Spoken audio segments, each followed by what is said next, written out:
ಗುರುರ್ಬ್ರಹ್ಮ ಗುರುರ್ವಿಷ್ಣು ಗುರುರ್ದೇವೋ ಮಹೇಶ್ವರಃ ಗುರು ಸಾಕ್ಷಾತ್ ಪರಬ್ರಹ್ಮ ತಸ್ಮೈ ಶ್ರೀ ಗುರವೇ ನಮಃ.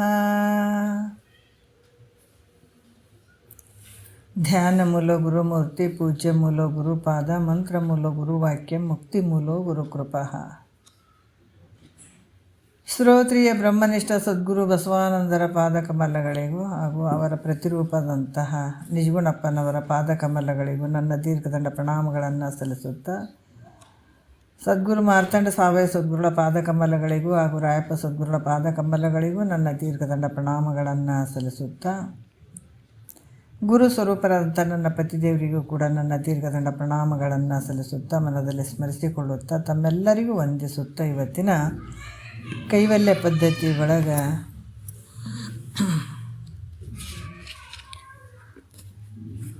ನೀತಿ ಕ್ರಿಯಾಚರ್ಯ ಸ್ಥಳ ಇವತ್ತಿನ ಆಧಾರದ ವಿಷಯ ಐತೆ. ಭಾಳಷ್ಟು ವಿಚಾರಗಳನ್ನು ಅವ್ರು ನಮಗೆ ತಿಳಿಸ್ತಾ ಇದ್ದಾರೆ. ಕೈವಲ್ಯ ಪದ್ಧತಿ, ಕೈವಲ್ಯ ಅಂತಂದ್ರೆ ಏನು? ಕೈವಲ್ಯ ಅಂದ್ರೆ ಮುಕ್ತಿ, ಮೋಕ್ಷ, ಆನಂದ. ಪದ್ಧತಿ ಅಂದ್ರೆ ದಾರಿ. ಈ ಕೈವಲ್ಯ ಪದ್ಧತಿ ಒಳಗೆ ನೀತಿ ಕ್ರಿಯಾಚಾರ ಸ್ಥಳದ 14ನೆಯ ಪದ ಇವತ್ತಿನ ಆಧಾರದ ವಿಷಯ. ಇಲ್ಲಿ ಭಾಳಷ್ಟು ವಿಚಾರಗಳನ್ನು ಹೇಳುತ್ತಾರೆ. ಪ್ರಶ್ನೆ ಉತ್ತರ. ಈ ಉತ್ತರದ ಒಂದು ಮರ್ಮವನ್ನು ಯಾರು ತಿಳ್ಕೊಂಡು ಅದೇ ಪ್ರಕಾರ ನಡೆದುಕೊಳ್ತಾರೋ ಅವರಿಗೆ ಬಲ್ಲವರು ಅಂತ ಹೇಳುತ್ತಾರೆ. ಅದಕ್ಕೆ ಸಂಗತವಾಗಿ ಜೋಡಿಸಿ ಪೇಳಿದ ಉತ್ತರದ ಇಂಗಿತವನ್ನು ಅರಿತು ನಡೆವನೇ ಬಲ್ಲವನು ಅಂತ ಹೇಳಿದರು ಅವರು. ಈ ಪದದಲ್ಲಿ ಹೇಳ್ತಾ ಇದ್ದಾರೆ. ಈಗ ನಂಬುದು 2ನೆಯ ನುಡಿಯಿಂದ ನೋಡಬೇಕಾಗ್ತದೆ. ಏನು ಹೇಳ್ತಾ ಇದ್ದಾರೆ? ಹಸುವಿನೊರೆಗೆ ಯಾವುದು ಒಂದು ಅಭಿಮಾನ, ವ್ಯಸವ ಜಾಗರಣವಾವುದು ಸದ್ವಿವೇಕ, ಶಶಿಯ ಶೀತಳಂದವಾವುದು ಶಮೆ, ಸುಧಾರಸಧಾರೆ ಯಾವುದು ಮಿಗೆ ಮೃದು ವಚನ ಅಂತ ಇದು 2ನೆಯ ಒಂದು ನುಡಿಯಲ್ಲಿ ಹೇಳ್ತಾ ಇದ್ದಾರೆ. ನಿನ್ನೆಯ ವಿಷಯದಲ್ಲಿ ಭಾಳಷ್ಟು ವಿಚಾರಗಳು ಬಂದಿದ್ದಾವೆ. ಏನು ಹೇಳಿದಾರ? ಹಸುವಿನೊರೆಗೆ ಯಾವುದು ಒಂದು ಅಭಿಮಾನ ಅಂತ ಹೇಳ್ತಾರೆ. ಅಂದ್ರೆ ಹಸು ಅಂದರೆ ಯಾವುದಿಲ್ಲಿ? ಪ್ರಾಣ. ಈ ಪ್ರಾಣಕ್ಕೆ ಸಮವಾದಂಥದ್ದು ಯಾವುದಂದ್ರೆ ಅಭಿಮಾನ ಅನ್ನುವಂಥದ್ದು ನಿನ್ನೆ ವಿಚಾರದಲ್ಲಿ ಬಂತು. ಮತ್ತು ಈಗ ಎಸೆವ ಜಾಗರಣವಾವುದು ಯಾವುದು ಅಂತಂದ್ರೆ ಸದ್ವಿವೇಕ ಅನ್ನುವಂಥದ್ದು. ಅಂದರೆ ಭಾಳಷ್ಟು ಶೋಭಾಯಮಾನವಾಗಿರುವಂಥದ್ದು, ಮನೋಹರವಾಗಿರುವಂಥದ್ದು ಯಾವುದು ಅಂತಂದರೆ ಈ ಹೇಳ್ತಾರೆ ಅವರು. ಜಾಗರಣ ಯಾವುದು ಅಂತಂದ್ರೆ ಸದ್ವಿವೇಕ. ಏನು ಹೇಳ್ತಾರೆ? ಪ್ರತಿ ದಿವಸ ನಾವು ಮಲಗ್ತೀವಿ, ಎಚ್ಚರ ಆಗ್ತದೆ ನಮಗೆ. ಜಾಗ್ರ, ಸ್ವಪ್ನ, ಸುಸುಪ್ತಿ ಅಂತ 3 ಅವಸ್ಥೆಗಳು ಬರ್ತಾವೆ. ನಾವು ಎಚ್ಚರಿಕೆ ಆಗಿವಿ ಅಂತ ಹೇಳ್ತೀವಿ. ಆದರೆ ನಿಜವಾದ ಎಚ್ಚರಿಕೆ ಏನು? ನಿದ್ರೆಯಿಂದ ನಮಗೆ ಎಚ್ಚರಿಕೆ ಆಗ್ಯದಪ್ಪ ಅಂತ ಹೇಳ್ತೀವಿ. ಅದು ನಿಜವಾದ ಎಚ್ಚರಿಕೆ ಏನು ಅಂದರೆ ಅಲ್ಲ. ಈ ಅಜ್ಞಾನ ಅನ್ನುವಂಥದ್ದೇ ಒಂದು ನಿದ್ರೆ. ಇಲ್ಲಿ ಅವಿದ್ಯೆ ಅನ್ನುವಂಥದ್ದೇ ಒಂದು ನಿದ್ರೆ. ಈ ನಿದ್ರೆ ಒಳಗೆ ಇವೆಲ್ಲ ನಡೀತಾ ಇದ್ದಾವೆ. ಹೆಂಗೆ? ಹುಟ್ಟು, ಸಾವು, ಈ ಒಂದು ಭವಬಂಧನ ಅನ್ನುವಂಥದ್ದು. ಈ ದುಃಖ ಎಲ್ಲ ಎಲ್ಲಿ ನಡೀತಾ ಇದ್ದಾವೆ ಅಂದ್ರೆ ಅವಿದ್ಯೆಯಲ್ಲಿ ನಡೀತಾ ಇದ್ದಾವೆ, ಅಜ್ಞಾನ ಕಾಲದಲ್ಲಿ ನಡೀತಾ ಇದ್ದಾವೆ. ಆ ಅಜ್ಞಾನ ಅನ್ನುವಂಥ ನಿದ್ರೆಯಿಂದ ನೀ ಯಾವಾಗ ಎಚ್ಚರಿಕೆ, ಜಾಗ್ರದ ಅವಸ್ಥೆ, ಅದು ಒಂದು ವಿಶೇಷವಾದಂಥ ಜಾಗ್ರದ ಅವಸ್ಥೆ. ಅದಕ್ಕೆ ಇಲ್ಲಿ ಕೂಡ ಭಾಳಷ್ಟು ವಿಚಾರಗಳನ್ನು ಅವರು ಹೇಳ್ತಾ ಇದ್ದಾರೆ. ಇಂಥ ಎಚ್ಚರಿಕೆಯನ್ನು ಮಾಡಲಿಕ್ಕೆ ಬಂದಂಥವ್ರು ಯಾರು ಅಂದರೆ ಸದ್ಗುರುನಾಥ. ಅದಕ್ಕೆ ಇಲ್ಲಿ ಕೂಡ ಹೇಳ್ತಾರೆ, ನಾವು ನಿತ್ಯ ಎಚ್ಚರ ಆಗ್ತೀವಿ ಅಂತ ಅಂದ್ಕೊಂಡ್ರು ಕೂಡ ಅದು ನಿಜವಾದ ಎಚ್ಚರಿಕೆ ಅಲ್ಲ ಅಂತ ಹೇಳುವಂಥದ್ದು ಸದ್ಗುರು. ನಿಜವಾದ ಎಚ್ಚರಿಕೆ ಯಾವುದು ಅಂತಂದ್ರೆ ಇವಾಗ ಹೇಳ್ದಂಗೆ ಅಜ್ಞಾನದಿಂದ ನಾವು ಸುಜ್ಞಾನದ ಕಡೆ ಬರುವಂಥದ್ದು, ಅದರ ವಿಶೇಷವಾದಂಥ ಎಚ್ಚರಿಕೆ ಆಗಿರುವಂಥದ್ದು. ಅದೇ ಇದು ನಮಗೆ ಪ್ರಾಪ್ತಿ ಆಗ್ಬೇಕಾದ್ರೆ ನಿನ್ನೆ ವಿಷಯಗಳು ಬಂದಾಯೋ ಸದ್ಗುರುವಿನ ಮುಖಾಂತರ. ಅದು ಎಂಥ ಸದ್ಗುರು ಇರಬೇಕಂದ್ರೆ ಶ್ರುತಿ ಶಾಸ್ತ್ರ ಅಂತ ಹೇಳ್ತಾರೆ. ಹಂಗಂದ್ರೆ ಈ ಗುರುಶಾಸ್ತ್ರ, ಗುರು ಮತ್ತು ಶಾಸ್ತ್ರ. ಒಬ್ಬ ಸದ್ಗುರು ಅಂದರೆ ಯಾವುದು ಅಂದರೆ ಒಂದು ಶ್ರುತಿ ಪ್ರಮಾಣ ಇಟ್ಕೊಂಡು ಹೇಳಬೇಕಾಗ್ತದೆ. ಶ್ರೋತ್ರಿಯ ಬ್ರಹ್ಮನಿಷ್ಠ ಸದ್ಗುರು ಅಂತ ಒಂದು ಸದ್ಗುರುವಿನ ಮುಖಾಂತರ ಈ ಜ್ಞಾನ ಪ್ರಾಪ್ತಿ ಆಗ್ತದೆ, ಈ ಎಚ್ಚರಿಕೆ ಆಗ್ತದೆ ಮನುಷ್ಯನಿಗೆ. ಸುಮ್ಮನೆ ಎಚ್ಚರಿಕೆ ಆಗಂಗಿಲ್ಲ, ಇಂಥ ಸದ್ಗುರುವಿನ ಮೂಲಕ ಆ ಎಚ್ಚರಿಕೆ ಆಗ್ತದೆ. ಯಾಕಂದರೆ ಒಬ್ಬ ಮನಗಿದಂಥ ಒಬ್ಬ ವ್ಯಕ್ತಿ ಇರ್ತಾನಲ್ಲ, ಮನಗಿದಂಥ ವ್ಯಕ್ತಿಗೆ ಈ ಕಳ್ಳರು ಮೊದಲಾದವರು, ಯಾಕಂತಂದ್ರೆ ಈ ಮಲಗಿರ್ತಾರೆ, ಆವಾಗ ಕಳ್ಳರು ಇವ್ರು ಬರ್ತಿರ್ತಾರೆ ಅಂತ ಹೇಳಿಬಿಟ್ಟು ಅವಾಗ ಏನು ಮಾಡ್ತಾರೆ, ಈ ಮನೆಗೆ ನಾವೀಗ ಏನಂತಂದ್ರೆ ರಾತ್ರಿ ಬಂದು ಸೀಟಿ ಓದ್ತಾರೆ ನೋಡ್ರಿ ಅವರು, ಓಲೆಕಾರರು ಅಥವಾ ನಾವು ಹೇಳ್ತೀವಿ ನೋಡ್ರಿ ಗೋರ್ಕ ಅಂತ ಹಿಂಗೆಲ್ಲ ಬರ್ತಾರೆ ನೋಡ್ರಿ.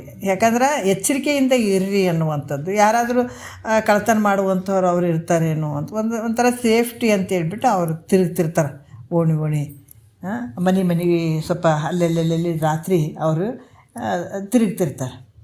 ಹೇಳ್ರಿ ಎಚ್ಚರಿಕೆ ಆಗ್ರಿ ಅನ್ನುವಂಥದ್ದು. ಗಸ್ತಿ ಕೂಡ ತಿರುಗ್ತಾ ಇರ್ತಾರೆ ಅವರು, ಓಲೆಕಾರರು ಮೊದಲಾದವರು ಗಸ್ತಿ ತಿರುಗ್ತಿರ್ತಾರೆ ಅವರು. ಯಾಕಂತಂದ್ರೆ ಎಚ್ಚರ ಆಗ್ರಿ ಅಂತ ಒಂದು ಸ್ವಲ್ಪ ಕಳ್ಳರು ಕಾಕ್ರಿ ಇರ್ತಾರೆ ಅನ್ನುವಂಥ ಒಂದು ಕೂಗಿರ್ತದೆ ಅವ್ರಿಗೆ. ಅದಕ್ಕೆ ಈ ಕೂಗಿಗೆ ಕೆಲವ್ರಿಗೆ ಎಲ್ಲರಿಗೆ ಎಚ್ಚರಿಕೆ ಆಗ್ತದೆ ಕೆಲವು ಸಲ. ಹಂಗೆ ಇಲ್ಲಿ ಗುರುಗಳು ಕೂಡ ಈ ಒಂದು ಮನುಷ್ಯ ಏನು ಅಜ್ಞಾನ ಅನ್ನುವಂಥ ಒಂದು ನಿದ್ರೆಯಲ್ಲಿ ಇದ್ದಾನಲ್ಲ, ಈ ನಿದ್ರೆಯಿಂದ ಎಚ್ಚರ ಮಾಡಲಿಕ್ಕೆ ಬಂದಂಥವನು ಸದ್ಗುರುನಾಥ. ಅದಕ್ಕೆ ಇಲ್ಲಿ ಎಂಥ ಒಂದು ಕೂಗು ಕೂಗ್ತಾ ಇದ್ದಾನೆ ಇಲ್ಲಿ ಸದ್ಗುರುನಾಥ ಅಂದ್ರೆ ಮಹಾವಾಕ್ಯ. ಈ ಮಹಾವಾಕ್ಯ ಅನ್ನುವಂಥ ಕೂಗ್ತಾ ಇದ್ದಾನೆ.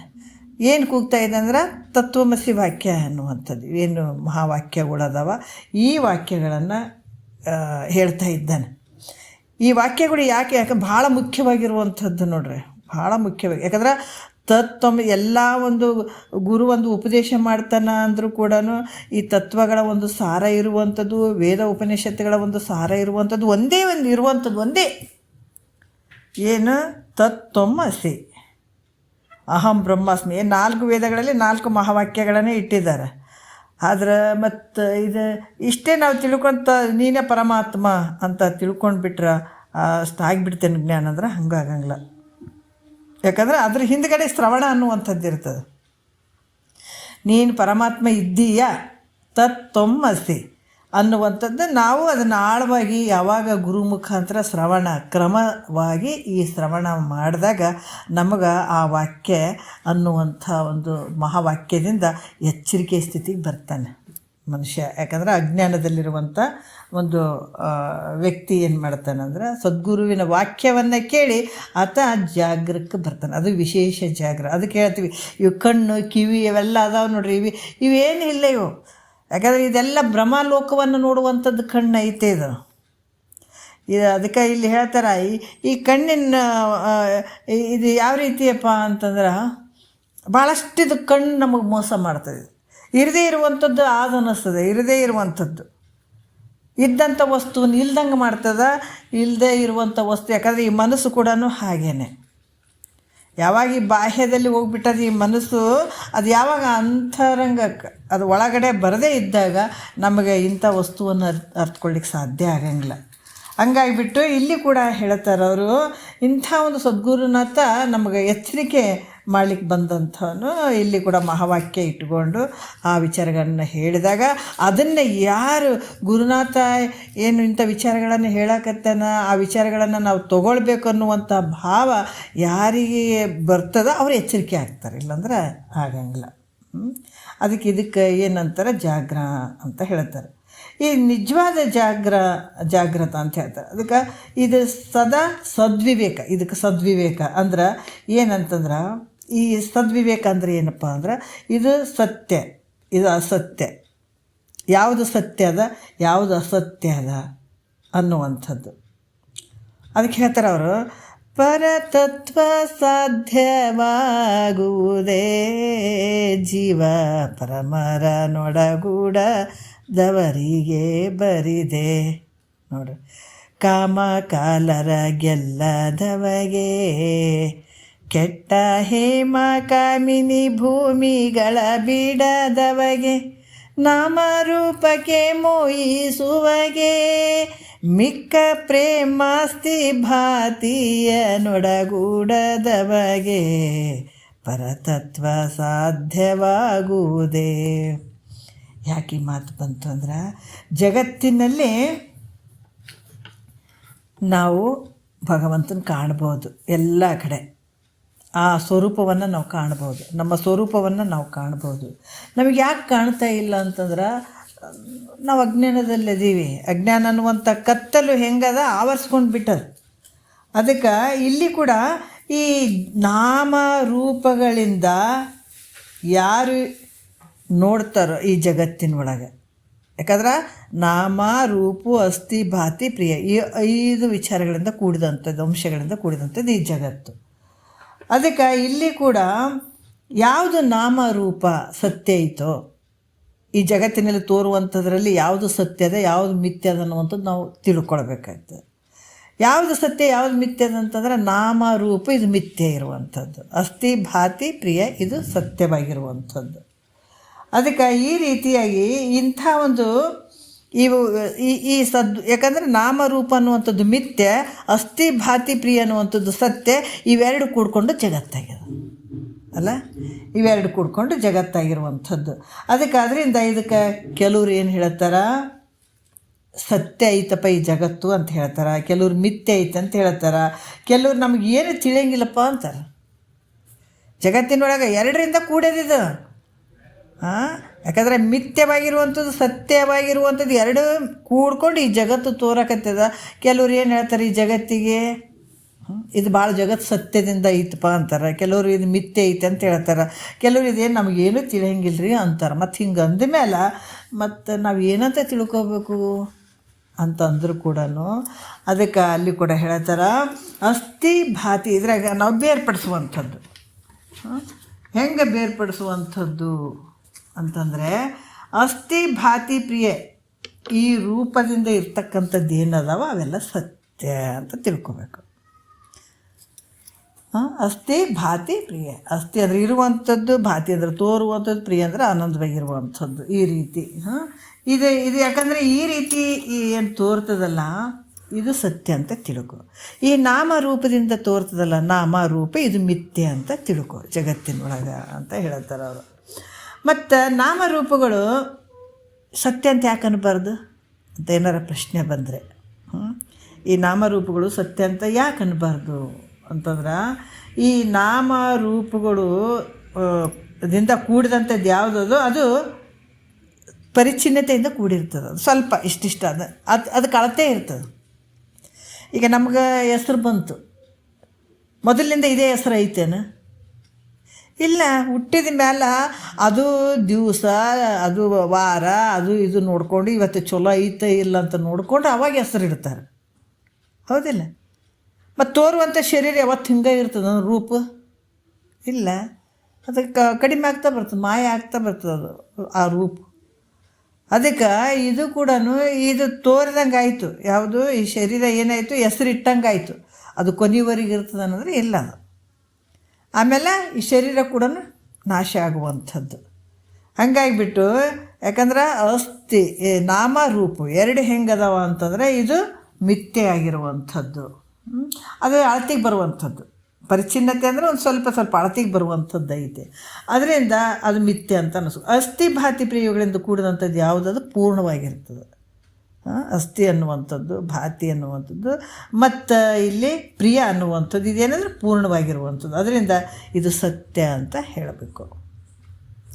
ಹೆಂಗಂತಂದ್ರೆ ಕೂಡ ಹೇಳ್ತಾರೆ, ಯಾಕಂದರೆ ಘಟದ ನಾಮರೂಪಗಳು ಪಟದಲ್ಲಿಲ್ಲ, ಪಟದ ನಾಮರೂಪಗಳು ಘಟದಲ್ಲಿ ಇಲ್ಲ, ಇವೊಂದಕ್ಕೊಂದು ಭಿನ್ನ ಅದಾವೆ. ಅದಕ್ಕೆ ಇದಕ್ಕೆ ಲಿಮಿಟೆಡ್ಡು ಅಂದರೆ ಪರಿಚ್ಛಿನ್ನತೆಯಿಂದ ಕೂಡಿದಂಥದ್ದು ಅಂತ ಹೇಳ್ತಾರೆ. ಅದರಿಂದ ಇಲ್ಲಿ ಕೂಡ ಅಸ್ಥಿ ಭಾತಿ ಪ್ರಿಯ ಅನ್ನುವಂಥದ್ದು ವ್ಯಾಪಕವಾಗಿರುವಂಥದ್ದು, ನಾಮರೂಪ ಅನ್ನುವಂಥದ್ದು ಪರಿಚ್ಛಿನ್ನತೆಯಿಂದ ಕೂಡಿದಂಥದ್ರಿಂದ ಇದು ಅಸ್ಥಿ ಭಾತಿ ಪ್ರಿಯ ಅನ್ನುವಂಥದ್ದು ಸತ್ಯವಾಗಿರುವಂಥದ್ದು. ಈ ರೀತಿಯಾಗಿ ತಿಳ್ಕೊಳ್ಬೇಕಾಗ್ತದೆ. ಮತ್ತು ಈ ದೇಹ ವಿಚಾರ ಮಾಡಿದ್ರೆ ನಾಮರೂಪಕ್ಕೆ ಏನು ಹೇಳ್ತಾರೆ, ಈ ದೇಹವನ್ನು ನಾವು ವಿಚಾರ ಮಾಡಿ ನೋಡಿದಾಗ ಏನದ, ಈ ಈ ಈ ಶರೀರಕ್ಕೆ ನಾನು ಅಂತ ಯಾವತ್ತೂ ಅನ್ನಂಗಿಲ್ಲ. ಶರೀರ ಅಂತ ನಾನು ಅಂತ ಅನ್ನಂಗಿಲ್ಲ. ಮತ್ತು ಒಳಗಡೆ ಒಂದು ಚೈತನ್ಯ ಐತಿ ನೋಡ್ರಿ ಒಳಗಡೆ. ಈಗ ನಮ್ಮದು ಶರೀರ ಹೆಂಗೈತೆ ಅಂದ್ರೆ ಮನ್ಯಾಗ ಮಿಕ್ಸಿ ಅದಾವೆಲ್ಲ ಅದಾವಲ್ಲ, ಕರೆಂಟಿನ ಫ್ಯಾನ್ಗಳು ಅದಾವ ಅದಕ್ಕೆ ಕರೆಂಟ್ ಬಂದಾಗ ಮಾತ್ರ ಅದು ತಿರುಗ್ತದೆ. ನಾವೇನು ಮಾಡಿದರೂ ಕೂಡ ಅದು ತಿರುಗೋದು ಮಾಡೋದು ಕೆಲಸ ಮಾಡುತ್ತದೆ. ಆದರೆ ಕರೆಂಟೇ ಇರಲಿಲ್ಲ ಅಂದ್ರೆ ಅದು ಏನು ಶಕ್ತಿ ಐತೆ ಅನ್ನೋದಕ್ಕೆ ಅಂದರೆ ಏನೂ ಇಲ್ಲ. ಅದ್ರಂಗೆ ಈ ಶರೀರ ಕೂಡ ಒಂದು ಸಾಧನ. ಇದಕ್ಕೆ ಯಾವ ಒಂದು ಏನಂದ್ರೆ ಅದಕ್ಕೆ ಶಕ್ತಿ ಇಲ್ಲ. ಇದು ಜಡತ್ವದಿಂದ ಕೂಡಿದಂಥದ್ದು ಶರೀರ. ಇದಕ್ಕೊಂದು ಒಳಗಡೆ ಒಂದು ಚೈತನ್ಯ ಐತೆ. ಅದರಿಂದನೇ ಇಷ್ಟೆಲ್ಲ ವ್ಯವಹಾರ ನಡೆದದು. ಅದಕ್ಕೆ ಆ ಚೈತನ್ಯಕ್ಕೆ ನಾನು ಅಂತೀನೇನು, ಆ ಚೈತನ್ಯಕ್ಕೂ ನಾನು ಅನ್ನಂಗಿಲ್ಲ, ಈ ದೇಹಕ್ಕೂ ನಾನು ಅನ್ನಂಗಿಲ್ಲ. ಯಾವುದಕ್ಕೆ ನಾನು ಅಂತೀನಿ, ಈ ಶರೀರ ಮತ್ತು ಚೈತನ್ಯ ನೋಡು. ಅದಕ್ಕೆ ಆ ಚೈತನ್ಯ ಹೊರಗೆ ಹೋಯ್ತು ಅಂತಂದಾಗ ಈ ಜಡವಾದಂಥ ಶರೀರಕ್ಕೆ ನಾವೇನಂತೀವಿ, ಇದ್ದಂಥ ವ್ಯಕ್ತಿ ಎಷ್ಟು ನಾವು ಬೆಲೆ ಕೊಡ್ತೀವಲ್ಲ ಹಂಗೆ ಕೊಡ್ತೀವಿ ಅನ್ನೋದಕ್ಕಂದರೆ ಇಲ್ಲರಿ ಅದು ಬೇರೆಯೇ ಹೇಳ್ತೀವಿ, ಬೇಡ ಅಂತ ಹೇಳ್ತೀವಿ. ಹೌದಲ್ಲ? ಅದು ಯಾವಾಗ ಅದು ಚೈತನ್ಯ ಹೊರಗೆ ಆಯಿತು ಅಂದಾಗ. ಈಗ ನಾವು ಎರಡಕ್ಕೆ, ಈಗ ಶರೀರ ಜಡವಾದಂಥ ಶರೀರ, ಒಳಗಡೆ ಇರುವಂಥ ಚೈತನ್ಯ, ಇವೆರಡು ಸೇರಿಕೊಂಡದಕ್ಕೆ ನಾನು ಅಂತ ಹೇಳ್ತೀವಿ. ಹೌದಿಲ್ಲ? ಅದಕ್ಕೆ ಇಲ್ಲಿ ಕೂಡ ಒಂದಕ್ಕೆ ಅನ್ನಂಗಿಲ್ಲ, ಶರೀರಕ್ಕೆ ನಾನು ಅಂತ ಅನ್ನಂಗಿಲ್ಲ, ಮತ್ತು ಈ ಒಳಗಡೆ ಇರುವಂಥ ಚೈತನ್ಯಕ್ಕೂ ನಾನು ಅನ್ನಂಗಿಲ್ಲ. ಇವೆರಡು ಕಲ್ತಿದ್ದಾವೆ, ಶರೀರ ಮತ್ತು ಚೈತನ್ಯ ಒಳಗೆ ಕೂಡ್ಕೊಂಡಿದ್ದಾವೆ. ಅದಕ್ಕೆ ನಾನು ಅಂತ ಹೇಳುವಂಥದ್ದಾಗ್ತದೆ. ಅದಕ್ಕೆ ಇಲ್ಲಿ ಕೂಡ ಏನು ಹೇಳ್ತಾರೆ ಅಂತಂದ್ರೆ, ಆತ್ಮ. ಈಗ ಯಾಕೆ ನಮಗೆ ದುಃಖ ಬಂದದಂದ್ರೆ ವಿಚಾರ ಮಾಡಬೇಕು. ಈಗ ನಾವು ಊಟ ಮಾಡೋಂಥ ಪದಾರ್ಥಗಳದಾಗೆ ನಾವು ಏನೇನೋ ಮಿಕ್ಸ್ ಮಾಡ್ತಾರೆ, ಚಂದ ಮಿಕ್ಸ್ ಇರಲಾರ್ದು ಬೇಕಂತ ಕೇಳ್ತೀವಿ. ಹೌದಿಲ್ಲ? ನಾವು ಅಕ್ಕಿ ತೊಗೊಳ್ಳಿ, ಜೋಳ ತೊಗೊಳ್ಳಿ, ಏನೇ ಆಗಲಿ, ಕಸ ಕಡ್ಡಿ ಅದಾವೇನ್ರಿ, ಸ್ವಚ್ಛ ಅದಾವಿಲ್ರಿ ಅಂತ ಕೇಳ್ತೀವಿ. ಆದ್ರೆ ನಿಜವಾಗಿ ವಿಚಾರ ಮಾಡಿದಾಗ ನಾವು ಸ್ವಚ್ಛ ಇಲ್ಲ. ಯಾಕೆ ಸ್ವಚ್ಛ ಇಲ್ಲ ಅಂತಂದ್ರೆ ಈ ಆತ್ಮ ಅನಾತ್ಮ ಎರಡು ಮಿಕ್ಸ್ ಆಗ್ಯಾವ, ಇಲ್ಲೇ ಮಿಕ್ಸ್ ಆಗ್ಯಾವ. ನಮಗೆ ಆತ್ಮ ಅನಾತ್ಮ ಎರಡು ಬೆರಿಕೆ ಆಗಿದಾವೆ. ಯಾವಾಗ ನಾವು ಅಕ್ಕಿ ಒಳಗೆ ಹಳ್ಳುಗಳು ಅದಾವಪ್ಪ ತಿಂದ್ರೆ ನಮಗೆ ತ್ರಾಸ ಆಗ್ತದೆ ಅಂತ ಹೇಳ್ತೀವಿ. ಅದ್ರಂಗೆ ಇಲ್ಲಿ ಕೂಡ ಆತ್ಮ ಅನಾತ್ಮ ಬೆರ್ತದಕ್ಕಾಗಿ ನಮ್ಗೆ ಭಾಳಷ್ಟು ದುಃಖ ಆಗ್ಯದ. ಪ್ರತಿ ಜನ್ಮದಲ್ಲಿ ನಮ್ಗೆ ಯಾಕೆ ದುಃಖ ಬಂತು ಅಂತಂದಾಗ ಈ ಆತ್ಮನಲ್ಲಿ ಅನಾತ್ಮ ಎರಡು ತಾಧ್ಯಾತ್ಮ ಭಾವ ಹೊಂದಿದ್ದಕ್ಕಾಗಿ ನಮಗೆ ಭಾಳಷ್ಟು ದುಃಖ ಬಂದಂಗೆ ಆಗ್ಯದ. ಅದಕ್ಕೆ ಇವಾಗ ಏನು ಮಾಡಬೇಕು, ಆತ್ಮ ಯಾವುದು ಅನಾತ್ಮ ಯಾವುದು ತೆಗಿಬೇಕಾಗ್ಯದ. ಅದಕ್ಕಿದು ಭಾಳ ಎಷ್ಟು ಒಂದು ಗೂಢಾರ್ಥವಾದಂಥ ವಿಚಾರ, ಅಗಮ್ಯವಾದಂಥ ವಿಚಾರ ಇದು ಸಾಮಾನ್ಯ ಅಲ್ಲ. ನಾವೆಲ್ಲರೂ ಇವತ್ತು ಕೇಳ್ತಾ ಇದ್ದೀವಿ ಅಂದ್ರೆ ಭಾಳಷ್ಟು ಪುಣ್ಯಾತ್ಮರು ಅಂತ ಅನ್ನಬೇಕು. ಇಲ್ಲಿ ಹೇಳ್ತಾರೆ, ಇಂಥ ಒಂದು ವಿಚಾರವನ್ನು ಮಾಡಬೇಕಾದ್ರೆ ನೋಡಿರಿ, ಪರಮಾತ್ಮನ ಅರ್ಥಗೊಳ್ಬೇಕಾದ್ರೆ ಹೊರಗಡೆ ಹುಡುಕ್ತಾ ಇದ್ದೀವಿ ನಾವು. ಅದಕ್ಕೆ ನಿಜಗೊಂಡ್ರೆ ಒಂದೊಂದು ವಾಕ್ಯಗಳು ಕೂಡ, ಒಂದೊಂದು ಶಬ್ದಗಳು ಕೂಡ ಬೆಲೆ ಕಟ್ಟೋಕ್ಕಾಗದೇ ಇರುವಂಥವ್ರೆ. ಬೊಮ್ಮವನ ಅರಿವಿನೆಂದು ಬಳಲುವರು, ತಮ್ಮ ನೇತಿಗೆಳೆದು ಅನ್ಯವನ್ನೇ ನೋಡಿ ಮನುಜರು. ಬೊಮ್ಮ ಯಾರು? ಪರಮಾತ್ಮ. ಪರಮಾತ್ಮ ಅಂದರೆ ಯಾರು? ನಿನ್ನ ಆನಂದದ ಸ್ವರೂಪ ಆತ. ಅಂಥ ಆನಂದದ ಸ್ವರೂಪ ಅಂತ ಪರಮಾತ್ಮನನ್ನು ಅರ್ಥಕೊಳಕ್ಕೆ ಹೊರಗೆ ಹೋಗ್ತೀಯಲ್ಲ, ನಿನಗೇನು ಹೇಳಬೇಕು? ಅದಕ್ಕೆ ಹೇಳ್ತಾರೆ, ತಿಳಿದು ಮೊದಲ ತತ್ವಕುಳವೆಲ್ಲವನು ನೇತಿಗಳೆದು. ನಿನ್ನಲ್ಲೇ ನೀ ಶೋಧನೆ ಮಾಡಬೇಕಾಗ್ಯದಿದು. ಬಂಗಾರ ಎಲ್ಲಿ ಸಿಗ್ತದ? ಭೂಮಿಯಲ್ಲೇ ಸಿಗ್ತದ. ಸಿಗಬೇಕಾದಾಗ ಬಂಗಾರವನ್ನು ಮಣ್ಣನ್ನೆಲ್ಲ ಶೋಧಿಸ್ಬೇಕಾಗ್ತದೆ, ಅದು ಅವಾಗ ಬಂಗಾರ ಬರ್ತದೆ. ಅದ್ರಂಗೆ ನಿನ್ನ ಶರೀರ ಏನು ಐತಲ್ಲ, ಇದನ್ನು ಮೊದಲು ವಿಚಾರ ಮಾಡು.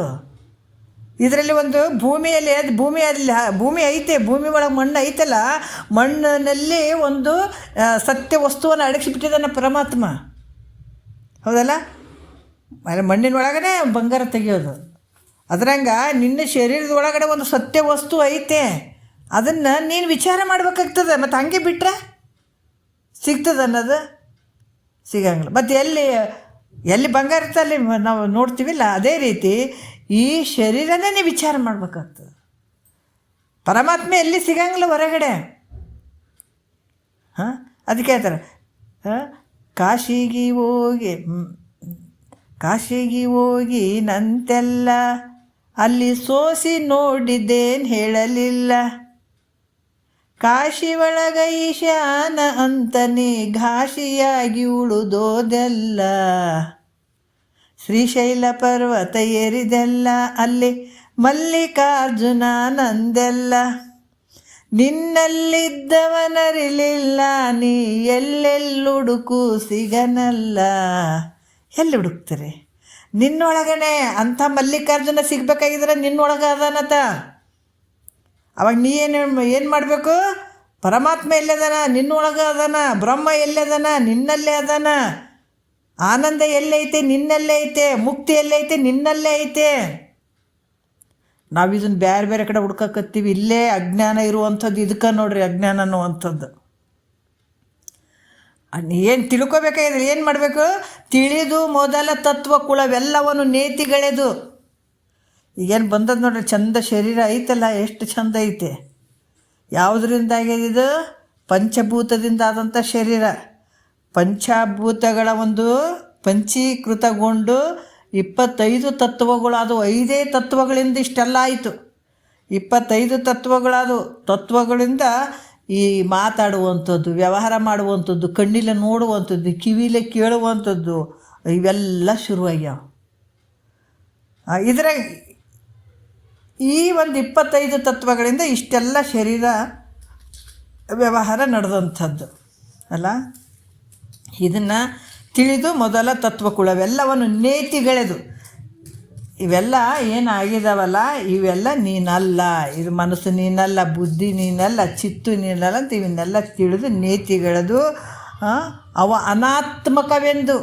ಅಂದ್ರೆ ಅವ ಅನಾತ್ಮದ, ಆತ್ಮ ಅಲ್ಲ. ಇವು ಯಾವ ನಿನ್ನಿಂದ ತಿಳಿಸಿಕೊಳ್ತಾವ ಅವೆಲ್ಲ ಅನಾತ್ಮ ಅಂತ ತಿಳ್ಕೋಬೇಕು. ನೋಡ್ರಿ ಏನು ವಿಚಾರ ಹೇಳ್ತಾರೆ ಅವರು. ಯಾವ ನೀನು ತಿಳ್ಕೊಳ್ತಿ ಅವೆಲ್ಲ ಮಿಥ್ಯೆ ಅದಾವ. ತಿಳಿಯುವಂಥವನು ಸತ್ಯ ಇದ್ದೀನಿ ನೀನು. ಅದಕ್ಕೆ ಇವು ಅನಾತ್ಮದಿಂದ ಕೂಡಿದವಂತ ಹೇಳಿಬಿಟ್ಟು ಅವ್ರು ಹೇಳ್ತಾರ, ಇವು ಕಾಣ್ತಾವಲ್ಲ ಇವೆಲ್ಲ ಅನಾತ್ಮದಿಂದ ಕೂಡಿದಾವ. ಬಳಿಕ ಒಳಗಧಿಕರಣವೆನಿಪ ನಿರ್ವಿಕಾರ ಸಂದುಳುಮೆ ತಾವೆಂಬ ವಿವೇಕವನ್ನು ಬಳಿವಿಡಿಯದೆ. ಒಳಗೆ ಐತೆ ನೋಡಿ, ಒಂದು ಸತ್ಯ ವಸ್ತು ಐತೆ. ಆ ವಸ್ತುನೇ ನೀನು ಅಂತ ತಿಳ್ಕೊಳ್ಳಾರ್ದ ಬೊಮ್ಮವನರಿವೆನೆಂದು ಬಳಲೋರು. ಜಾಗರಣದೊಳು ಕನಸಿನೋಳು ನಿದ್ರೆಯೋಳು ಬೇರಾಗಿ ಬಾಧೆ ಪಡುವ ವಿಶ್ವಾದಿ ಜೀವರ ಆಗು ಹೋಗಿನೊಳಗಲ್ಲದ ಅನುಪಮ ನಂದ ಸುಧಾಸಾಗರವೇ ತಮ್ಮ ನಿಜಬಹುದೆಂದು ಬಗೆಯದೆ ಬೊಮ್ಮವನರಿವೆನೆಂದು ಬಳಲವರು ಅಂತ ಹೇಳ್ತಾರೆ. ಏನ್ರಿ ನೋಡ್ರಿ. ಜಾಗರಣದೊಳು ಕನಸಿನೋಳು ನಿದ್ರೆಯೋಳು ಬೇರಾಗಿ ಬಾಧೆ ಪಡುವ ವಿಶ್ವಾದಿ ಜೀವರ ಆಗು ಹೋಗಿನೊಳಗಲ್ಲದ ಅನುಪಮ ನಂದ ಸುಧಾಸಾಗರ. ಎಲ್ಲದರಲ್ಲಿ ನೀನೇ ಇದೆ. ಇವು ತೋರ್ತಾವೆ ನಿನಗಷ್ಟೇ. ಸುಧಾಸಾಗರವೇ ತಮ್ಮ ನಿಜಬಹುದೆಂದು ಬಗೆಯದೆ. ಎಲ್ಲದ್ರಾಗಿರುವಂಥದ್ದು ನೀನೇ ಇರುವಂಥದ್ದು. ಇದನ್ನು ತಿಳಿಲಾರ್ದ ಬೊಮ್ಮವನರಿವೆನೆಂದು ಬಳಲುವರು. ಅದಕ್ಕೆ ಇಲ್ಲಿ ಕೂಡ ಆತ್ಮ ಅನಾತ್ಮ ಯಾವುದು ಅಂತ ತಿಳ್ಕೊಳ್ಬೇಕಾಗಿದೆ. ಇದು ಯಾವಾಗ ನೋಡ್ರಿ ಈ ಭಾವ. ಅದಕ್ಕೆ ಈ ಸುಖೇಚ್ಛ, ಈ ಸಪ್ತಭೂಮಿಕೆಗಳಲ್ಲಿ ಮೊದಲನೆಯ ಭೂಮಿಕೆ ಸುಖೇಚ್ಛ ಅನ್ನುವಂಥ ಭಾವ ಬರಬೇಕಾದ್ರೆ ಎಷ್ಟೋ ಜನ್ಮದ ಪುಣ್ಯ ಇದೆ, ಭಾಳ ಜನ್ಮದ ಪುಣ್ಯ ಇದೆ. ಹಾಗಾಗಿ ಇಲ್ಲಿ ಮಹಾತ್ಮರು ಯಾವಾಗ ಆತ್ಮ ಯಾವುದು ಅನಾತ್ಮ ಯಾವುದು ಅನ್ನುವಂಥ ಏನು ವಿಚಾರ ಮಾಡುವಂಥದ್ದು ಏನಿರ್ತದೆ ಅದು ಸದ್ವಿವೇಕ.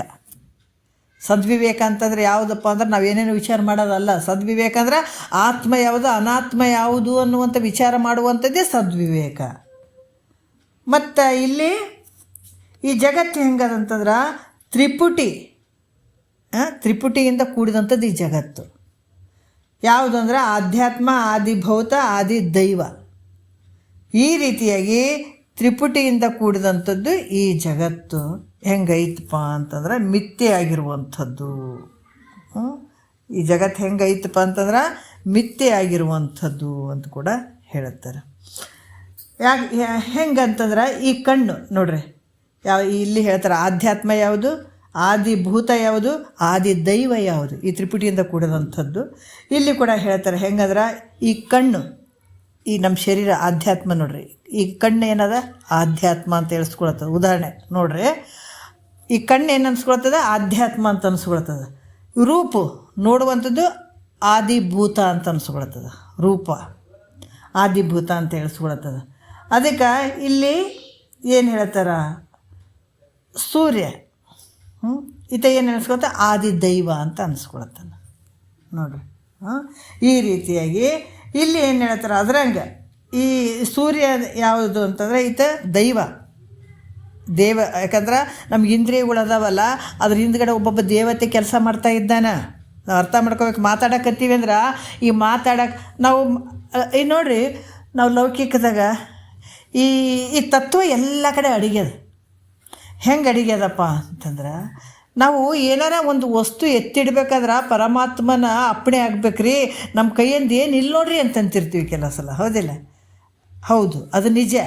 ಯಾಕಂತಂದ್ರೆ ಒಂದು ವಸ್ತುವನ್ನು ಎತ್ತಿಡ್ಬೇಕಾದ್ರೆ ಈ ಕೈ ಐತಲ್ಲ, ಕೈಯಿಂದ ಹಿಂಗೆ ಎತ್ತಿಡ್ಬೇಕಾದ್ರೆ ಇಲ್ಲಿ ಒಬ್ಬ ದೇವತೆ ಒಂದು ಅನುಗ್ರಹ ಇರಬೇಕಲ್ಲಿ. ಅಂದಾಗ ಮಾತ್ರ ಇದನ್ನು ವಸ್ತುವನ್ನು ತೊಗೊಂಡು ಇನ್ನೊಂದು ಕಡೆ ಇಡೋಕ್ಕೆ ಸಾಧ್ಯ ಆಗ್ತದೆ, ಇಲ್ಲಾಂದ್ರೆ ಇಡೋಕ್ಕಾಗಂಗಿಲ್ಲ. ಈ ಕಣ್ಣು ನೋಡ್ತಾ ಇದ್ದೀವಲ್ಲ, ಈ ಕಣ್ಣಿನಿಂದ ಒಬ್ಬ ಅಧಿದೇವತೆ ಅದಾನ. ಈಗ ಪ್ರತಿಯೊಂದು ವ್ಯವಹಾರ ನಾವು ಮಾಡಕತ್ತೀವಿ ಅಂದರೆ ಎಲ್ಲದರಿಂದ ಒಂದೊಂದು ಅಧಿದೇವತೆ ಅದಾನ. ಈ ಕಣ್ಣು ನೋಡಕತ್ತೀವಿ ಅಂದರೆ ಕಣ್ಣಿನ ಹಿಂದ್ಗಡೆ ಅಧಿದೇವತೆ ಅದಾನ, ಸೂರ್ಯ. ಈ ಕಿವಿ ಕೇಳಕತ್ತಂದರೆ ಕಿವಿಯಿಂದ ಒಬ್ಬ ಅಧಿದೇವತೆ ಅದಾನ. ನಾವು ಊಟ ಮಾಡ್ತೀವಿ, ನಾಲಿಗೆ ರುಚಿ ನೋಡ್ತೀವಿ, ಅದರಿಂದ ಒಬ್ಬ ಅಧಿದೇವತೆ. ಎಲ್ಲಕ್ಕೂ ಒಂದೊಂದು ಅಧಿದೇವತೆಗಳು ಇರ್ತಾವೆ. ಇದಕ್ಕೇನು ಹೇಳ್ತಾರೆ, ಈ ಕಣ್ಣು ಆಧ್ಯಾತ್ಮ ಅಂತ ಹೇಳಿಸ್ಕೊಳ್ತದ, ರೂಪು ಅಧಿಭೂತ ಅನಿಸ್ಕೊಳ್ತದ. ಅದರಿಂದ ದೇವತೆ ಇರ್ತದಲ್ಲ, ಅದು ಯಾವುದಪ್ಪ ಅಂದ್ರೆ ಕಣ್ಣಿನಿಂದ ಅದಕ್ಕೆ ಎಲ್ಲ ಅನುಗ್ರಹ ಮಾಡುವಂಥ ದೈವ ಯಾವುದು ಅಂದ್ರೆ ಸೂರ್ಯ.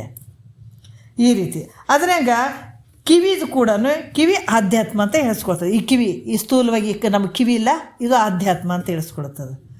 ಆಮೇಲೆ ಶಬ್ದ ಆದಿಭೂತ ಅಂತ ಅನಿಸ್ಕೊಳ್ತದೆ. ಮತ್ತು ಇದು ಹಿಂದ್ಗಡೆ ಒಂದು ದೇವತೆ ಅದು, ಕಿವಿ ಕೇಳೋದ್ರ ಹಿಂದ್ಗಡೆ ದೇವತೆ. ಮತ್ತು ಅದರ ಅನುಗ್ರಹ ಇರಬೇಕು ನಮಗೆ. ಅದು ಅನುಗ್ರಹ ಮಾಡಲಿ ಅಂದ್ರೆ ಕಿವಿ ಕೇಳಂಗಿಲ್ಲ, ಮುಗೀತು. ಗೊತ್ತಾಯ್ತಲ್ಲ? ಕಣ್ಣು ಸೂರ್ಯ ಅನುಗ್ರಹ ಮಾಡಲಿಲ್ಲ ನಮ್ಗಾದ್ರೆ ಕಣ್ಣು ಕಾಣಂಗಿಲ್ಲ. ಮತ್ತು ಆತನ ಶಕ್ತಿ ಇದ್ದಾಗ ಮಾತ್ರ ನಾವು ಕಣ್ಣು, ದೇವತೆ ಆತನ ಅನುಗ್ರಹ ಇದ್ದಾಗ ನಾವು ಕಣ್ಣು ನೋಡ್ತೀವಿ, ರೂಪ ನೋಡ್ತೀವಿ. ಕಿವಿ ಕೇಳಬೇಕಾದ್ರೂ ಕೂಡ ಅಲ್ಲಿ ಅಧಿದೈವ ಇರಬೇಕು, ದಿಕ್ಕು ಇದ್ದಾಗ ಮಾತ್ರ ಈ ಕಿವಿ ಕೇಳ್ತದೆ. ಇಲ್ಲಾಂದರೆ ಇದು ಕೆಲಸ ಮಾಡೋಂಗಿಲ್ಲ. ಅವರೆಲ್ಲರೂ ಕೈ ಕೊಟ್ಬಿಡ್ತಾರೆ ಕೊನೆಗೆ. ಯಾವಾಗ ಆ ದೇವತೆಗಳು ಕೈ ಕೊಟ್ಬಿಡ್ತಾರೆ ಕೊನೆಗೆ. ಈಗ ಇದ್ದಾರೆ ಅಂತೇಳ್ಬಿಟ್ಟು ನಮಗೆ ನೋಡ್ತೀವಿ, ಕಿವಿ ಕೇಳ್ತದ, ವ್ಯವಹಾರ ಎಲ್ಲ ಮಾಡ್ತಾಯಿದ್ದೀವಿ ದೇವತೆಗಳು ಇದ್ದದಕ್ಕಾಗಿ. ಹಾಗಾಗಿ ಇದು ಅಧಿದೈವ ಅಂತ ಹೇಳಿಸ್ಕೊಳ್ತದೆ. ಆದರೆ ಕಿವಿ ಕಣ್ಣೊಳಗಿಲ್ಲ, ಹೌದಾ? ಕಿವಿ ಕಣ್ಣೊಳಗೆ ಐತೇನು? ಇಲ್ಲ, ಬೇರೆ ಬೇರೆ ಅದ. ಕಿವಿ ಬೇರೆ ಅದ, ಕಣ್ಣು ಬೇರೆ ಅದ. ಆದರೆ ಕಿವಿ ಕೇಳುವಂಥ ಶಬ್ದನೇ ಬೇರೆ ಅದ, ಕಣ್ಣಿಲೆ ನೋಡುವಂಥ ರೂಪನೇ ಬೇರೆ ಅದ, ಹೌದಿಲ್ಲ? ಒಂದ್ರಾಗ ಒಂದು ಐತೇನು? ಇಲ್ಲ. ಯಾಕಂದ್ರೆ ಕಣ್ಣಿನಿಂದ ನೋಡುವಂಥದ್ದು ರೂಪನೇ ಬೇರೆ ಅದ, ಕಿವಿದಿಂದ ಕೇಳುವಂಥ ಶಬ್ದನೇ ಬೇರೆ ಅದ. ಆದರೆ ಕಣ್ಣಿನಿಂದ ಮಾಡುವಂಥದ್ದು ಕಿವಿ ಮಾಡೋಂಗಿಲ್ಲ, ಕಿವಿ ಮಾಡುವಂಥದ್ದು ಕಣ್ಣು ಮಾಡೋಂಗಿಲ್ಲ. ಬೇರೆ ಬೇರೆ ಕೆಲಸಗಳು, ಅವರ ಸಪ್ರೇಟ್ ಕೆಲಸಗಳು ಅವಕ್ಕೆಲ್ಲ. ಅದಕ್ಕೆ ಈ ರೀತಿ ಈ ದೇವತೆಗಳು ಒಂದ್ರಾಗ ಒಂದಿಲ್ಲ. ದಿಕ್ಕಿನೊಳಗೆ ಸೂರ್ಯ ಇಲ್ಲ, ಸೂರ್ಯನೊಳಗೆ ದಿಕ್ಕಿಲ್ಲ ಇವು. ಅದಕ್ಕೆ ಇವೆಲ್ಲರ ಒಂದು ಇವೆಲ್ಲ ಏನು ತೋರ್ತಾವಲ್ಲ, ಈ ಎಲ್ಲದರಲ್ಲಿ ಅಸ್ಥಿ ಭಾತಿ ಪ್ರಿಯ ರೂಪದಿಂದ ಆತ್ಮ ಇದ್ದಾನೆ ಎಲ್ಲದರಲ್ಲಿ. ಇವೆಲ್ಲ ಯಾಕಂದ್ರೆ ಇವು ಒಂದ್ರಾಗ ಒಂದು ಇಲ್ಲ ಅಂದರೂ ಕೂಡ ಇದರಲ್ಲಿ ಏನೈತೆ ಅಂದ್ರೆ ಅಸ್ಥಿ ಭಾತಿ ಪ್ರಿಯ ರೂಪದಿಂದ ಏನು ಆತ್ಮ ಪರಮಾತ್ಮ ಇದ್ದಾನ. ಹೆಂಗಂದ್ರೆ ಈಗ ನಾವು ಕಿವಿಯಿಂದ ಕೇಳಿದಂಥದ್ದನ್ನು, ಅದರ ಕಿವಿಯಿಂದ ಕೇಳಿದಂಥದ್ದನ್ನು ಕಣ್ಣಿನಿಂದ ನೋಡಿನ್ರಿ ಅಂತ ಹೇಳ್ತೀವಿ. ಅವ್ರು ಹೇಳಕತ್ತಿದ್ರಿ ನಾವು ನೋಡೀವಿ ಅಂತ ಹೇಳ್ತೀವಿ, ಹೌದಿಲ್ಲ? ಈ ಕಿವಿ ಕೇಳಿದ್ರೂ ಕಣ್ಣಿಂದ ಅದೇ ನೋಡ್ತಾನೆ, ನೋಡಿಬಿಟ್ಟು ಹೇಳ್ತಾನೆ ಇಲ್ಲರಿ ನಾನು ನೋಡಿದ್ದೀನಿ ಅಂತ ಹೇಳ್ತಾನೆ. ಅವ್ರು ಹೇಳಿದ್ದನ್ನು ನಾನು ಖುದ್ದು ನೋಡೀನಿ ಅಂತ ಹೇಳ್ತಾನೆ, ಹೌದಿಲ್ಲ? ಅದ್ರಾಗ ಇಲ್ಲಿ ಇದರಿಂದ ನಾವು ತಿಳ್ಕೊಳ್ಬೇಕು, ಕಿವಿಯಲ್ಲಿದ್ದು ಕೇಳಿದವನು ಕಣ್ಣಿನಲ್ಲಿದ್ದು ನೋಡಿದವನು ಬೇರೆ ಬೇರೆ ಅದಾರೇನು? ಕಿವಿಯಲ್ಲಿ ಬೇರೆ ಕೇಳ್ಯಾನ, ಕಣ್ಣಿನಲ್ಲಿ ಬೇರೆ ನೋಡ್ಯಾನ. ಅದ ಕಿವಿಯಲ್ಲಿ ಕೇಳಿದಂಥವನು ಮತ್ತು ಕಣ್ಣಿಲಿಂದ ನೋಡಿದಂಥ ಒಬ್ಬನೇ ಇರೋದ. ಆದ್ರೆ ಇವು ವಸ್ತುಗಳು ಬೇರೆ ಬೇರೆ ಅದಾವೆ. ಕಿವಿ ಬೇರೆ ಅದ, ಕಣ್ಣು ಬೇರೆ ಅದ. ಆದ್ರೆ ಕಿವಿಯಿಂದ ಕೇಳಿದಂಥವ್ನು ಅವನೇ, ಕಣ್ಣಿನಿಂದ ನೋಡಿದಂಥವ್ನು ಅವನೇ, ರುಚಿ ನೋಡಿದಂಥವ್ನು ಅವನೇ, ಇರುವಂಥವ್ನು ಒಬ್ಬನೇ. ಅದಕ್ಕೆ ಕಿವಿ ಬೇರೆ ಕಣ್ಣಿನಲ್ಲಿ ಬೇರೆ ಏನಾರ ಅದಾರೇನು ಅಂದರೆ ಇಲ್ಲ. ಕಿವಿಯಲ್ಲಿ ಬೇರೆ ಕೇಳಕತ್ತೇನೆ ರೀ, ಅಲ್ಲೊಬ್ಬ ಬೇರೆ ಅದಾನ, ಕಣ್ಣು ರೂಪ ನೋಡಕತ್ತೇನೆ ಅವೊಬ್ಬ ಬೇರೆ ಅದಾನ, ಇವು ಮತ್ತು ರುಚಿ ಒಬ್ಬ ನೋಡಕತ್ತೇನೆ ಅನ್ನೋದು ಐತೇನ? ಇಲ್ಲ, ಒಬ್ಬನೇ. ಕಿವಿಯಿಂದ ಶಬ್ದ ಕೇಳುವಂಥವನು ಒಬ್ಬನೇ, ಕಣ್ಣಿನಿಂದ ರೂಪ ನೋಡುವಂಥವನು ಒಬ್ಬನೇ, ರುಚಿ ನೋಡುವಂಥವನು ಒಬ್ಬನೇ, ಇವೆಲ್ಲ ನೋಡುವಂಥವನು ಒಬ್ಬನೇ ಇರ್ತಾನೆ. ಅದರಿಂದ ಆತ್ಮ ಹೆಂಗದಾನ? ಅಸ್ಥಿ ಭಾತಿ ಪ್ರಿಯ ರೂಪದಿಂದ ಪೂರ್ಣವಾಗಿ ಅದಾನ. ಶರೀರದಲ್ಲಿ ಯಾವುದೇ ಭಾಗದಲ್ಲಿ ಏನಾದರೂ ಕೂಡ ಅರಿಯುವಂಥ ಒಬ್ಬನೇ ಅದನ್ನು ಪರಮಾತ್ಮ. ಅದಕ್ಕೆ ಇವು ಒಂದ್ರಾಗ ಒಂದಿಲ್ಲ ಅಂದರೂ ಕೂಡ ಇವು ಹೆಂಗದಾವ, ಯಾವುದು ಆಧ್ಯಾತ್ಮ, ಆದಿಭೂತ, ದೈವ ಅನ್ನುವಂಥ ಇವು ಒಂದ್ರೊಳಗೆ ಒಂದಿಲ್ಲ. ಆದರೂ ಕೂಡ ಇವು ಪರಿಚ್ಛಿನ್ನತೆಯಿಂದ ಕೂಡಿದಾವೆ, ಲಿಮಿಟ್ ಅದಾವೆ, ಇಷ್ಟೇ ಅಂತ ಒಂದು ಪರಿಚ್ಛಿನ್ನತೆಯಿಂದ ಕೂಡಿದಾವೆ. ಅದಕ್ಕೆ ಈ ಪರಿಚ್ಛಿನ್ನತೆಯಿಂದ ಯಾವುದು ಕೂಡಿದ ಅದೆಲ್ಲ ಮಿಥ್ಯೆ. ಪರಿಚ್ಛಿನ್ನತೆಯಿಂದ ಯಾವುದು ಕೂಡ್ಯದ ಅದೆಲ್ಲ ಮಿಥ್ಯವಾಗಿರುವಂಥದ್ದು ಅಂತ ಕೂಡ ಇಲ್ಲಿ ಹೇಳ್ತಾರೆ. ಈ ರೀತಿ ಸತ್ಯ ಯಾವುದು ಮಿಥ್ಯೆ ಯಾವುದು ಅನ್ನುವಂಥದ್ದು ವಿಚಾರ ಮಾಡುವಂಥದ್ದು ಏನಾರು ಇರ್ತದೆ. ಈಗ ನಾವೇನು ವಿಚಾರ ಮಾಡಕತ್ತೀವಿ, 1 ಗಂಟೆ 40 ನಿಮಿಷ ಇದು ಕ್ಲಾಸ್ ಇರೋದು, ಇದು ಸದ್ವಿವೇಕ. ನಿಜವಾದ ನಮ್ಮ ಜೀವನದಲ್ಲಿ ನಾವು ಮಾಡ್ಕೊಳ್ಳುವಂಥ ಕೆಲಸ ಯಾವುದಂದ್ರೆ ಈ 1 ತಾಸಿಂದು. ಈಗ ಇದು ಬಿಟ್ಟಿವಿ ಅಂತ ನಾಳೆ ಇಷ್ಟೊತ್ತಿಂತ ನಾವೇನು ಮಾಡ್ತೀವಲ್ಲ ಅದು ಯಾವುದಕ್ಕೂ ಬರಲ್ಲ. ಅದು ಬರೀ ವಿಚಾರಗಳಾಗ್ತಾವೆ. ಆದರೆ ಸದ್ವಿವೇಕ ಅಂದರೆ ಇದು 40 ನಿಮಿಷ ಮಾಡುವಂಥದ್ದು ಸದ್ವಿವೇಕ ಅಂತ ಹೇಳಿಸ್ಕೊಳ್ತದೆ. ಅರ್ಥ ಆಯ್ತಲ್ಲ? ಯಾವುದು ಆತ್ಮ ಯಾವುದು ಅನಾತ್ಮ ಯಾವುದು ಅನ್ನುವಂಥ ವಿಚಾರ ಮಾಡುವಂಥದ್ದು ಏನಿರ್ತದೆ ಇದು ಸದ್ವಿವೇಕ ಬರುವಂಥದ್ದು ಅಂತ ಕೂಡ ಹೇಳ್ತಾರೆ. ಇದರಿಂದ ಏನಾಗ್ತದಪ್ಪ ಅಂತಂದ್ರೆ ನಿಜವಾದ ಜಾಗರೂಕ ಇದು ಹೆಂಗೈತಪ್ಪ ಅಂದ್ರೆ ನೋಡ್ರಿ, ಒಂದು ಸಲ ಈಗ ನಮಗೆ ಶಿವರಾತ್ರಿ ಅಂತ ಯಾಕೆ ಮಾಡ್ತಾರೆ ಇವರೆಲ್ಲ ಮಹಾತ್ಮರು? ಇಂಥವೆಲ್ಲ ಹಬ್ಬಗಳು ಯಾಕೆ ಇಟ್ಟಾರಂದ್ರೆ ಅದ್ರ ಒಂದು ಹಿಂದಿನ ಒಂದು ವಿಚಾರಗಳು ಅದಾವ, ಅವರು ಇಷ್ಟರ ಮಾಡಲಿ ಅಂತ. ಶಿವರಾತ್ರಿ ಅಂತಂದ್ರೆ ನಾವು ಏನೇನೋ ಮೋಜು ಮಸ್ತಿ ಮಾಡ್ತೀವಿ, ಹೌದಲ್ಲ?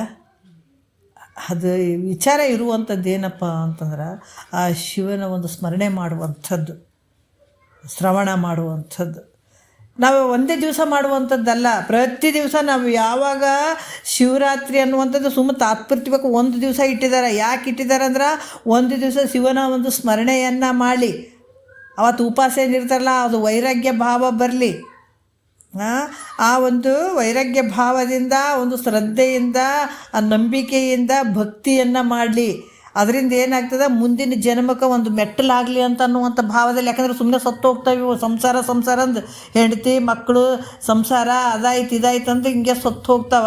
ಮುಂದೆ ಒಂದು ಚೂರಿ ಏನೂ ಮಾಡ್ಕೊಳಂಗಿಲ್ಲ, ಇವು ದುಃಖಕ್ಕೆ ಒಳಗಾಗ್ತಾವ. ಏನೋ ಒಂದು ಪುಣ್ಯದ ಫಲ ಐತಂದ್ರೆ ಅಟ್ಲೀಸ್ಟ್ ಇಷ್ಟರ ಮಾಡಲಿ, ಒಂದು ವರ್ಷದಾಗ 1 ಸಲ ಮಾಡಲಿ ಅಂತ ಮಾಡಿದ್ದಾರೆ. ಅದ್ರ ನಿಜವಾಗಿರುವಂಥದ್ದು ಯಾವುದಪ್ಪ ಅಂದ್ರೆ ಪ್ರತಿ ದಿವಸ ನಾವೇನು ಶ್ರವಣ ಮಾಡ್ತೀವಲ್ಲ, ಶ್ರವಣ ಮನನ ನಿಧಿಧ್ಯಾಸನದಿಂದ ಆಗ್ತಕ್ಕಂಥ ಫಲ ಏನಿರ್ತದೆ ಅದು ನಿಜವಾದ ಎಚ್ಚರಿಕೆ. ಅಜ್ಞಾನದಿಂದ ಎಚ್ಚರಿಕೆ ಆಗುವಂಥದ್ದು ನಿಜವಾದ ಅದು. ಅದಕ್ಕೆ ಜಾಗರಣೆ ಅನ್ನುವಂಥದ್ದು ಏನಂದ್ರೆ ಈ ಪ್ರತಿ ದಿವಸ ಶ್ರವಣ ಮಾಡಿ ಆ ಒಂದು ಜಾಗೃಕ್ಕೆ ಬಂದಿವಿ ಅಂತಂದ್ರೆ ಮತ್ತೆ ಯಾವತ್ತೂ ಅಜ್ಞಾನ ಮುಸುಗಂಗಿಲ್ಲ ನಮಗೆ. ನಾವು ಇದನ್ನು ತಿಳ್ಕೊಬೇಕು. ಯಾಕೆ ಇದನ್ನು ಮಾಡ್ಕೊಳ್ಬೇಕಂದ್ರೆ ಒಂದು ಸಲ ನಿನ್ನ ಶರೀರ ಇರುವ ಮಟ್ಟ ಯಾವಾಗಾದ್ರೂ ಆಗ್ಬೋದು. ನಿನ್ನ ಎಷ್ಟು ತೀವ್ರ ಒಂದು ಫಲಾಪೇಕ್ಷೆ ಇರ್ತದೆ, ನಿಮ್ಮ ತೀವ್ರ ಮಾಡ್ಕೊಳ್ಬೇಕನ್ನುವಂಥ ಒಂದು ಆ ತುಡಿತ ನಿನ್ನಲ್ಲಿ ಯಾವಾಗ ಇರ್ತದ ಆವಾಗ ಈ ಶರೀರ ಇನ್ನೂ ಆಯುಷ್ಯ ಭಾಳ ಇರ್ತದೆ. ಆದರೆ ಈ ಶರೀರದಲ್ಲಿ ಅಂಥ ಜಾಗೃತ ಅವಸ್ಥೆಯನ್ನು ಅನುಭವಿಸ್ಬೋದು ನೀನು. ಇದು ಸತ್ತ ಮೇಲೆ ಈ ಥರ ಜಾಗ್ರ ಬರ್ತದನ್ರಿ ಅಂತಂದ್ರೆ ಹಂಗಲ್ಲ. ವಿಶೇಷ ಜಾಗ್ರದ ಅರಿವಿನ ಸ್ವರೂಪ ಆಗುವಂಥದ್ದು ಇದು ಇದ್ದಾಗೆ ಈ ಫಲ ಸಿಗುವಂಥದ್ದು. ಈಗ ಯಜ್ಞ ಯಾಗಾದಿಗಳನ್ನು ಮಾಡಿ ಜಪ ತಪಗಳನ್ನು ಮಾಡಿದಾಗ ಶರೀರ ಹೋದ್ಮೇಲೆ ಅದ್ರ ಫಲ ಸಿಗ್ತಾವೆ. ಅದ್ರಂಗೆ ಇದು ಐತೇನ್ರಿ ಅಂತಂದ್ರೆ ಹಂಗಲ್ಲ. ಇದು ನೀನು ಎಷ್ಟು ತೀವ್ರತರವಾಗಿ ಇದನ್ನು ಕೇಳ್ತಿದ್ದಿ, ಎಷ್ಟು ಶ್ರದ್ಧಾವನ್ ಲಭತೆ ಜ್ಞಾನ, ಎಷ್ಟು ಶ್ರದ್ಧೆಯಿಂದ ತೊಗೊಳ್ತಿದ್ದಿ, ಇದೇ ಶರೀರದಲ್ಲಿ ಮುಕ್ತನಾಗಿ ಬಿಡ್ತೀನಿ ನೀನು. ಮತ್ತು ಹೆಂಗ್ರಿ ಈಗ ನಾವು ಭಾಳ ಕೇಳಕತ್ತೀವಿ, ಮತ್ತು ನಾವು ಇದೈತಲ್ಲ, ಮತ್ತು ಆಯುಷ್ಯ ಭಾಳ ಐತೆ, ಮತ್ತು ಅಜ್ಞಾನ ಏನಾರ ಮುಗಿಸ್ತದ ಹೆಂಗೆ ಅಂತಂದ್ರೆ ಅಲ್ಲ. ನೀನು ಜ್ಞಾನ ನಿನಗೆ ಆಯಿತು ಅಂತಂದಾಗ ಅಜ್ಞಾನ ಯಾವ ಕಾಲಕ್ಕೂ ಮುಸುಗಾಕಂಗಿಲ್ಲ. ಅದಕ್ಕೆ ಉದಾಹರಣೆ ಹೇಳ್ತಾರೆ, ಈ ಹಾಲಿನೊಳಗೆ ತುಪ್ಪ ಇಲ್ಲಂತೀರೇನು? ತುಪ್ಪ ಐತೆ, ಅದು ಕೆಲವು ಪ್ರೊಸೆಸ್ ಇರ್ತಾವೆ. ಅದನ್ನು ಕಾಯಿಸ್ಬೇಕು, ಎಪ್ಪ ಹಾಕಬೇಕು, ಮೊಸರು ಮಾಡಬೇಕು, ಅದನ್ನು ಕಟಿಬೇಕು, ಬೆಣ್ಣೆ ತೆಗಿಬೇಕು, ಹೌದಲ್ಲ, ಮಜ್ಜಿಗೆ ಮಾಡಬೇಕು, ಬೆಣ್ಣೆ ತೆಗಿಬೇಕು, ಅದು ಕ್ಲೀನಾಗಿ ತೊಳೆದು ಸಣ್ಣ ಉರಿ ಮೇಲೆ ಮತ್ತು ತುಪ್ಪ ಹಾಕ್ಬೇಕಾದ್ರೆ ಜೋರಿಟ್ಟಾಗ ತುಪ್ಪ ಆಗ್ತದೇನೋ ಚಂದ ಆಗ್ತದೇನ್ರಿ? ಆಗಂಗಿಲ್ಲ.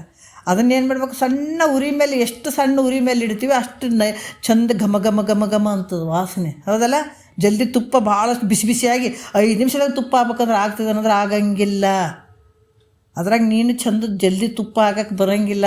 ಯಾಕಂದ್ರೆ ಮೆಲ್ಲಕ ಹೆಂಗೆ ಸಣ್ಣ ಉರಿ ಇಟ್ಟ ಮೇಲೆ ಘಮ್ ಅಂತ ವಾಸನೆ ಬರ್ತದೆ, ಹಂಗೆ ನೀನು ಪೇಷನ್ಸ್ನಿಂದ ಪ್ರತಿನಿತ್ಯ ನೀ ಕೇಳ್ತಾ ಬಂದಂದ್ರೆ ನೀನು ಅಂಥ ಒಂದು ಮಹಾತ್ಮನ ಸ್ಥಿತಿಗೆ ಬರ್ತಿದಿ. ಆ ತುಪ್ಪ ಅನ್ನುವಂಥದ್ದು ಹೆಂಗಾಗ್ತದ ಹಂಗೆ ನಿನಗೆ ಬ್ರಹ್ಮಜ್ಞಾನ ಆಗ್ತದೆ. ಬಡ ಬಡ ಬಡ ಅಂತಲ್ಲ ಇದು. ಅದಕ್ಕೆ ಯಾವಾಗ ಒಂದು ಸಲ ತುಪ್ಪ ಆಯಿತು ಅಂದ್ರೆ ತಿರ್ಗಾ ಅದು ಏನಾದರೂ ಬೆಣ್ಣೆ ಆಗ್ತದೇನು, ತಿರ್ಗಾ ಮಜ್ಜಿಗೆ ಆಗ್ತದೇನು, ತಿರ್ಗಾ ಮೊಸರು ಆಗ್ತದೇನು, ತಿರ್ಗಾ ಹಾಲು ಆಗ್ತದೆ? ಇಲ್ಲ, ಸಾಧ್ಯನೇ ಇಲ್ಲ. ಮುಗೀತು. ಒಂದು ಸಲ ತುಪ್ಪ ಆಯ್ತು ಅಂದ್ರೆ ತಿರ್ಗಾ ಅದು ಒಳ್ಳೆ ಹೋಗಿ ಏನೂ ಆಗೋಕ್ಕೆ ಸಾಧ್ಯನೇ ಇಲ್ಲ. ಅದರಾಗ ಇದು ಕೂಡ ಯಾವಾಗ ಗುರು ಮುಖಾಂತರ ಶ್ರವಣ ಮನನ ನಿಧಿಧ್ಯಾಸನ ಮಾಡ್ಕೊಂಡು ಅಂಥ ಒಂದು ಸ್ವರೂಪವನ್ನು ಅರ್ಥಕೊಂಡು ಆ ಜ್ಞಾನವನ್ನು ಪಡ್ಕೊಂಡು ಅಂತಂದ್ರೆ ತಿರ್ಗಿ ಅಜ್ಞಾನ ಅನ್ನುವಂಥ ಕತ್ತಲೆ, ಅಜ್ಞಾನ ಅನ್ನುವಂಥ ದುಃಖ, ಈ ಜನನ ಮರಣ ಅನ್ನುವಂಥದ್ದು ದುಃಖ, ಇದು ಯಾವ ಬಾಧೆನೂ ನಿನಗಿರಂಗಿಲ್ಲ. ಮುಗೀತು.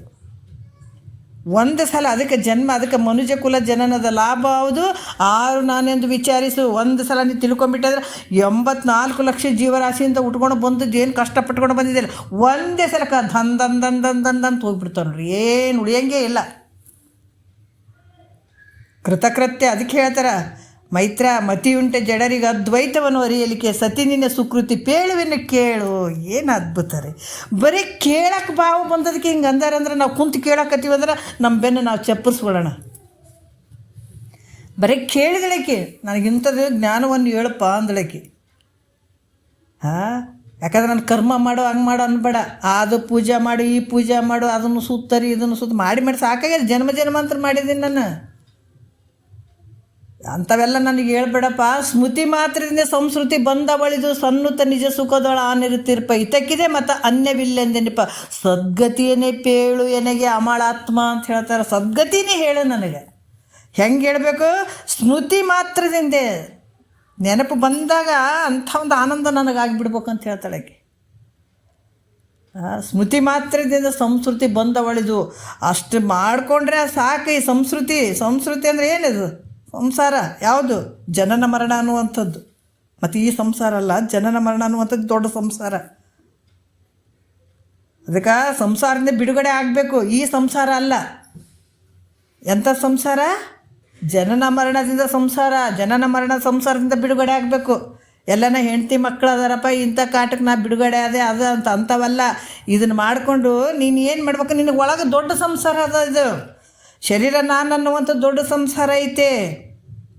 ಇಲ್ಲೇನದಾವ? ಅರಿಷಡ್ ವರ್ಗಗಳು, ಮನಸ್ಸು, ಬುದ್ಧಿ, ಚಿತ್ತು, ಈ ಮಾಡುವಂಥ ವ್ಯವಹಾರಗಳು, ಅಜ್ಞಾನ ಅನ್ನುವಂಥದ್ದು ದೊಡ್ಡ ಸಂಸಾರ. ಇದು ಹೊರಗಿನ ಸಂಸಾರ ಬಿಡ್ಬೋದು. ಇದು ಒಳಗಿನ ಸಂಸಾರ ಹೆಂಗೆ ಬಿಟ್ಕೋತಿ?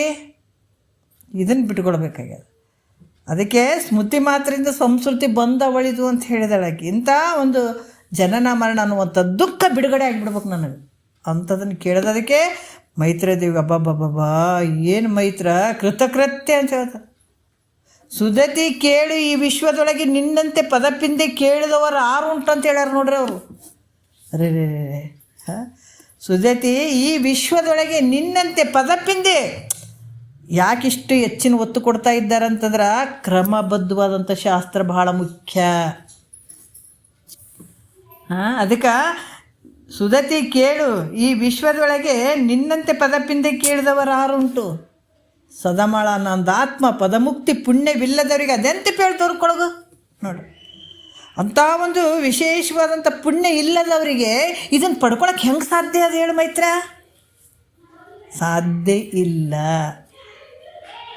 ಅದರಿಂದ ನೀನು ಧನ್ಯ, ಅದರಿಂದ ಕೃತಾರ್ಥ ನೀನು, ಅದರಿಂದ ನೀನಿಲ್ಲಿ ಕೃತಕೃತ್ಯ, ಅದರಿಂದ ನಿನಗೆ ಪೇಳುವೆನು ಕೇಳು ಮೈತ್ರ. ಪದಪಿಂದ ಅದ್ವೈತ ವಿಷಯವನ್ನು ಅಂತ ಹೇಳಿದ್ದಾರೆ, ಇಲ್ಲೇ ಹೇಳಿದ್ದಾರೆ ನೋಡ್ರಿ ಅವರು. ಯಾಕೆ ಇದು ಕ್ರಮವಾಗಿ ಅಂತ ಹೇಳ್ತಾರಂದ್ರೆ ಇಲ್ಲೇ ಹೇಳಿದ್ದಾರೆ. ಅದಕ್ಕೆ ನಾನು ಹೇಳ್ತೀನಿ ನಿನಗೆ, ಕೇಳು. ಹೆಂಗೆ ಕೇಳು? ಪದಪಿಂದ ಅದ್ವೈತ ವಿಷಯವನ್ನು ಕ್ರಮವಾಗಿ ಹೇಳ್ತೀನಿ ಕೇಳು ಅಂತ ಹೇಳ್ತಾರೆ ಅವರು. ಗಲಾಟೆ ಮಾಡಿಬಿಡಂತೆ. ಕ್ರಮವಾಗಿ ನಾನು ಹೇಳ್ತೀನಿ, ಹಿಂಗೆ ಹೇಳಂಗಿಲ್ಲ, ನೀನು ಕ್ರಮವಾಗಿ ಕೇಳು ಅನ್ನುವಂಥದ್ದು. ಅದಕ್ಕೆ ಒಂದು ಮಾತು ಭಾಳಷ್ಟು ವಿಶೇಷ ಹೇಳ್ತಾರೆ ಅವರು. ನೆರೆ ಕೇಳು, ಚೆನ್ನಾಗಿ ಕೇಳು ಅಂತ ಹೇಳ್ಯಾರ. ಒಂದು ದಿವ್ಸ ಕೇಳಿ 4 ದಿವಸ ಅಲ್ಲ. ಹೌದಲ್ಲ? ನಾವು ಎಲ್ಲಿ ತಪ್ಪಿದ್ದೀವಿ ಅಂದರೆ ಇಲ್ಲೇ ತಪ್ಪಿದ್ದೀವಿ. ನಮ್ಮ ಮಿಥ್ಯವಾದಂಥದ್ದು ಸಂಸಾರ ಅಂತ ಹೇಳ್ತಾ ಇದ್ದಾರೆ ಮಹಾತ್ಮರು. ಸಂಸಾರ ನಮಗೆ ಭಾಳ ದೊಡ್ಡದು. ಅಲ್ಲಿ ಚಂದ ಇರಬೇಕು. ನಾವು ಗುರುವಾಕ್ಯ ಕೇಳಕ್ಕೆ ಕುಂದಿರ್ತೀವಿ, ಇಲ್ಲಾಂದ್ರೆ ನಾವು ಕೇಳಕ್ಕೆ ಕೊಡಂಗಿಲ್ಲ. ಹೌದಲ್ಲ? ಅವು ಕೆಲಸ ಭಾಳ ಇಂಪಾರ್ಟೆನ್ಸ್ ಅಂತ ಹೇಳ್ತೀವಿ. ಈ ಕೆಲಸ ನಮಗೆ ಗೌಣ. ಯಾವಾಗ ನಮಗೆಲ್ಲ ಚಂದ ಇರಬೇಕು, ಯಾವ ಕೆಲಸ ಇರಬಾರ್ದು, ಆವಾಗ ಗುರು ಮುಖಾಂತರ ಕುಂತು ಕೇಳಕ್ಕೆ ಕುಂದಿರ್ತೀವಿ. ಹೌದಲ್ಲ? ಇಲ್ಲಿ ಉಲ್ಟಾ ಆಗಬೇಕಾಗ್ಯದ. ಏನೇ ಕೆಲಸ ಇದ್ದರೂ ಕೂಡ ಅದನ್ನು ಸ್ವಲ್ಪ ಬದಿಗೆ ಹೊತ್ತಿ ನಾವು ಸದ್ಗುರು ವಾಕ್ಯವನ್ನು ಇವತ್ತು ಪ್ರತಿನಿತ್ಯ ಕೇಳ್ತೀನಿ ಅನ್ನುವಂಥ ಒಂದು ಭಾವ ನಮ್ಮಲ್ಲಿ ಬರಬೇಕಾಗ್ತದೆ. ಇದು ಯಾವಾಗ ಪ್ರತಿನಿತ್ಯ ಕೇಳ್ತಾ ಹೋದಾಗ ಅದಕ್ಕೆ ನೆರೆ ಕೇಳು, ಚೆನ್ನಾಗಿ ಕೇಳು, ಕೇಳಿದ್ದನ್ನು ಕೇಳಿದ್ದನ್ನು ಚೆನ್ನಾಗಿ ತಿಳ್ಕೊ, ಕೇಳಿದ್ದನ್ನು ಅರಿದುದನ್ನೊಮ್ಮೆ ಮರೆಯುದರು. ಅವಾಗ ಕೇಳ್ತಿದ್ದರೆ ಮರ್ತೋದೆ. ಕೇಳಿದ್ದನ್ನು ಅರಿದುದನ್ನೊಮ್ಮೆ ಮರೆಯುದರು. ಹೆಂಗೆ? ಗುರು ಪೇಳಿದ ತೆರದೋಳು ತೊರೆ ವಿಷಯಾದಿಗಳನ್ನು ಬಿಟ್ಬಿಡು. ವಿಷಯವನ್ನು ತೊರೆದು ನಿರ್ವಿಷಯದೋಳು ಕರಿಗೊಂಡು ನಿಲೆ ನೀನೆ ಸುಖಿಯಪ್ಪೆ ಅಂತ ಒಂದು ಮಾತು ಭಾಳ ಚಂದ ಹೇಳ್ತಾರೆ ಮೈತ್ರಾ ದೇವಿಗೆ. ಅದಕ್ಕೆ ಇಲ್ಲಿ ಕೂಡ ಇಂಥ ವಿಚಾರ ಮಾಡುವಂಥದ್ದು ಏನಿರ್ತದಲ್ಲ, ಇದು ಸದ್ವಿವೇಕ. ಎಲ್ಲರೂ ಮಾಡ್ತೀವಿ ಅನ್ನಂದರೆ ಇಲ್ಲ, ಎಲ್ಲೋ ಒಬ್ಬರು ಇಬ್ಬರು, ಹೌದಲ್ಲ? ಹಾಗಾಗಿ ಇದು ಸದ್ವಿವೇಕ ಮಾಡಬೇಕಾದ್ರೂ ಕೂಡ ಭಾಳಷ್ಟು ಪುಣ್ಯದ ಫಲನೇ ಬೇಕಾಗ್ತದೆ. ಮತ್ತು ಪುಣ್ಯ ಇಲ್ಲರಿ ಮತ್ತು ಹೆಂಗೆ ಮಾಡೋಣಲ್ಲ. ಮನುಷ್ಯ ವಿವೇಕ ಐತಲ್ಲ, ಮನುಷ್ಯ ಬಂದಿದ್ದಾನೆ, ಆಯ್ಕೆಗಳು ಅದಾವತ್ತಾಗ. ಹೆಂಗಂದ್ರೆ ನಾವು ಕೆಲವು ಸಲ ವಿಚಾರವನ್ನು ಮಾಡಿ ಮಹಾತ್ಮರ ಇದೇ ರೀತಿ ಹೋಗಿದ್ದಾರಂತ ಅದನ್ನು ತಿಳ್ಕೊಂಡು ಸಜ್ಜನರ ಒಂದು ಸಹವಾಸ ಮಾಡಿದಾಗ ನಮಗೆಲ್ಲ ಸಿಗ್ತಾವಲ್ಲಿ. ಸಜ್ಜನರ ಸಹವಾಸ, ಸತ್ಯ ವಸ್ತುವನ್ನು ಅರ್ಥಕೊಂಡಂಥವರ ಸಹವಾಸ. ಮನುಷ್ಯ ಯಾವಾಗ ಒಂದು ಸಲ 2 ಸಲ ಒತ್ತಾಯ ಮಾಡಿ ಆ ಮನಸ್ಸನ್ನು ಅಲ್ಲಿ ಇಟ್ಕೊಂಡು ಆದಷ್ಟು ಆ ಮಾರ್ಗದಲ್ಲಿ ಪ್ರತಿ ದಿವಸ, ಯಾಕಂದ್ರೆ ಮನಸ್ಸು ಕೈವಶ ಆಗ್ಬೇಕಾದ್ರೆ ಭಾಳ ಕಷ್ಟ ಅದನ್ನು ಪ್ರತಿ ದಿವಸ ಸ್ವಲ್ಪ ಹಿಡಿತದಲ್ಲಿ ಇಟ್ಕೊಂಡು ಕುಂದಿರಿಸಿ ಕೇಳಕ್ಕೆ ಹಚ್ಚಿದ್ರೆ ಅದು ತಾನಾಗಿ ಕೈವಶ ಆಗ್ತದೆ. ಆಯಿತು ಅಂತಂದಾಗ ನೀ ಗೆದ್ದಿ ಅನ್ಬೇಕು. ಅವಾಗ ಇಲ್ಲರಿ ಅದು ಪುಣ್ಯ ಇದ್ರೆ ತಾನಾಗಿ ಬರಲಿ ಅಂತ ಇದಕ್ಕೆ ಕೂಡಂಗಲ್ಲ. ಸಂಸಾರದಾಗ ಪುಣ್ಯ ಇದ್ರೆ ತಾನಾಗಿ ಬರಲಿ ಅಂತ ಕೂಡ್ತೇನೆ, ಪಡ್ದಾಡಿ ಮಾಡಿ ಸಾಯೋವರೆಗೆ ದಮ್ಗಡ್ತಿದ್ದು ಮಾಡಿ ಇದಕ್ಕೆ ಮಾತ್ರ ತಾನೇ ಬರಲಿ ಅನ್ನೋದು ಅಲ್ಲ. ಇದಕ್ಕೆ ನೀನು ಪ್ರಯತ್ನ ಇತ್ತು ಅಂತಂದಾಗ ನೀ ಈ ಜನ್ಮದಲ್ಲಿ ಗೆದ್ದು ಬಿಡ್ಬೋದು. ನಿನಗೆ ವಿವೇಕ ಅದು. ಹಾಗಾಗಿ ಯಾವುದು ಒಳ್ಳೆಯದು, ಯಾವುದು ಕೆಟ್ಟದ್ದು, ಯಾವುದು ಸತ್ಯ ಅದ, ಯಾವುದು ಮಿಥ್ಯ ಅದ ಅಂತನ್ನುವಂಥದ್ದು ಮಾಡಬೇಕಾದಂಥದ್ದು ನಿನ್ನ ಕಡೆ ಇರ್ತದೆ. ಅದಕ್ಕೆ ಇದು ನೋಡುವಂಥ ಜಗತ್ತು, ಈ ಶರೀರ ಅನ್ನುವಂಥದ್ದು ಯಾವುದು ಅನಾತ್ಮವಾಗಿದ್ದಾವ, ಒಳಗಡೆ ಇರುವಂಥದ್ದು ಯಾವುದು ಚೈತನ್ಯ ರೂಪವಾಗಿರುವಂಥದ್ದು, ಯಾವುದು ಸತ್ಯವಾಗಿರುವಂಥದ್ದು ಐತೆ, ಅದನ್ನು ನಾವು ವಿಚಾರ ಗುರುಮುಖಾಂತರ ಮಾಡಿದಾಗ ಅದಕ್ಕೆ ಸದ್ವಿವೇಕ ಅನ್ನುವಂಥದ್ದು ನಮಗೆ ಗೊತ್ತಾಗ್ತದೆ ಅನ್ನುವಂಥ ವಿಚಾರವನ್ನು ಭಾಳಷ್ಟು ಅದ್ಭುತವಾಗಿ ಹೇಳಿದ್ದಾರೆ. ನಾಳೆ ಶಶಿಯ ಶೀತಳ ಅಂದವಾವುದು ಶಮೆ ಭಾಳ ಅದ್ಭುತವಾದಂಥದ್ದು ಐತಿ ನಾಳೆ ಕೂಡ. ಯಾಕಂದ್ರೆ ಇವೆಲ್ಲ ಯಾಕೆ ಹೇಳ್ತಾ ಇದ್ದಾರಂದ್ರೆ ನಾವು ಮೂಲ ದುಃಖಕ್ಕೆ ಮೂಲ ಬೇರುಗಳಿವು. ನಾವು ಬೇರೆ ತುದಿ ಮೇಲ್ಗಡೆ ನೋಡುವಂಥದ್ದಲ್ಲ. ನಮಗೆ ದುಃಖಕ್ಕೆ ಕಾರಣ ಆಗಿರುವಂಥದ್ದು ಯಾವುದು, ಜನ್ಮಕ್ಕೆ ಕಾರಣ ಆಗಿರುವಂಥದ್ದು ಯಾವುದು, ಭವಬಂಧನಕ್ಕೆ ಕಾರಣ ಆಗಿರುವಂಥದ್ದು ಯಾವುದು, ಇವನ್ನ ಮೊದಲು ನಾವು ತಿಳ್ಕೊಳ್ಬೇಕಾಗ್ತದೆ. ಅದಕ್ಕೆ ಮುಂದಿನ ವಿಚಾರ ಕೂಡ ಭಾಳ ಅದ್ಭುತ ಅದ. ನೋಡೋಣ, 1-2 ಮತ್ತು ಗುರುಗಳು ಪಾದಕ್ಕೆ ಅರ್ಪಿಸಿ ಹರಾವು.